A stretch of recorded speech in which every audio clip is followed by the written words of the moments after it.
लेकिन सभा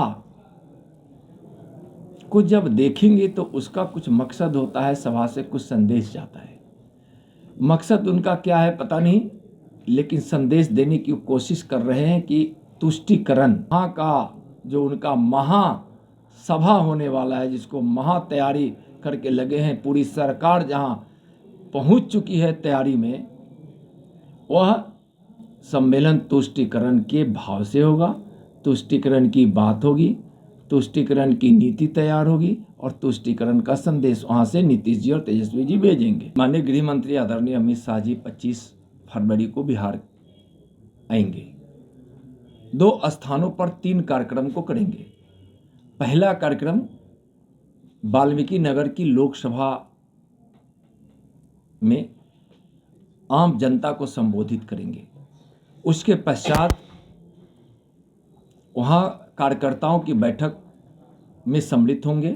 दूसरा और तीसरा, स्वामी सहजानंद सरस्वती जो किसान मजदूर के नेता रहे हैं, जिन्होंने किसान मजदूर के अधिकार के लिए, उनके हक के लिए हमेशा लड़ाई भी लड़े, किसान मजदूरों को संगठित भी किए, तो वह तीसरा कार्यक्रम पटना के बापू सभागार में होगा। 1 जयंती समारोह में किसान मजदूर समागम, 1 वाल्मीकि नगर की आम सभा और फिर वहीं कार्यकर्ताओं के साथ बैठक में सम्मिलित होना। 3 उनका कार्यक्रम है। उसी दिन कार्यक्रम के अलग अलग प्रकार होने के कारण जो भारतीय जनता पार्टी संगठन से जुड़ा हुआ कार्यक्रम है, उसकी तैयारी भारतीय जनता पार्टी कर रही है।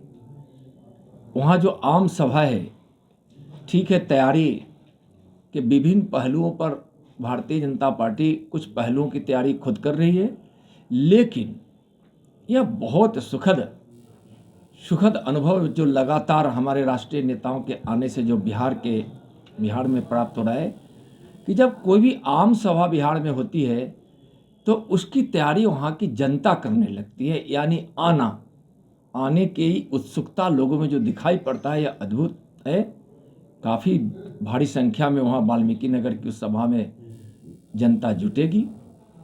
यहाँ कार्यक्रम स्वामी सहजानंद सरस्वती का है।